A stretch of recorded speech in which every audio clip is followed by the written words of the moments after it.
lawmakers could take a vote at this hour on the most controversial issue of this session, their proposal to ban same-sex marriage in the state's constitution. A panel of lawmakers is holding a public hearing on the subject right now. Our TV6's Katie Hines joins us live at the State House with the latest on this. Katie?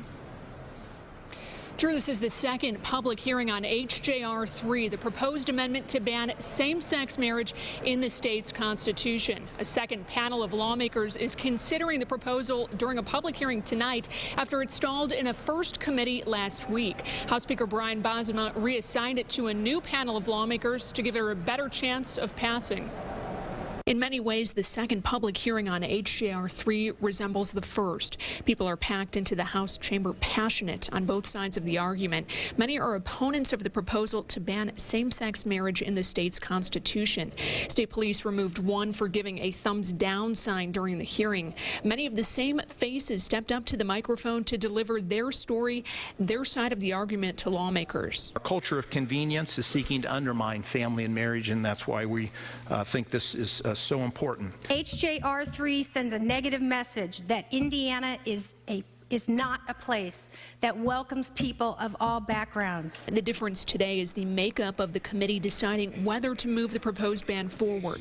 House Speaker Brian Bosma says moving the proposal to a new committee gave it a greater likelihood of advancing, a request from fellow Republicans. But opponents call it unfair.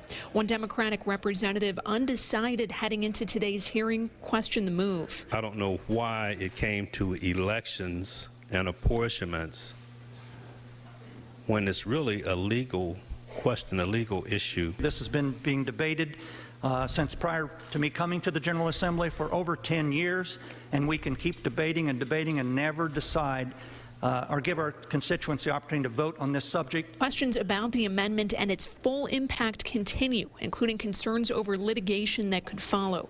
Disagreement remains over whether the proposal would ban civil unions. The sponsor of the idea says it won't change employers' ability to provide health benefits to workers, and it'll protect a state law on the books defining marriages between one man and one woman. If the House Elections Committee passes or approves the measure tonight, it will go to the full House floor for discussion and consideration as soon as tomorrow, and we'll keep an eye on that. If the House and Senate both pass it, it will go to voters in November. Reporting live at the State House, Katie Hines, RTV6.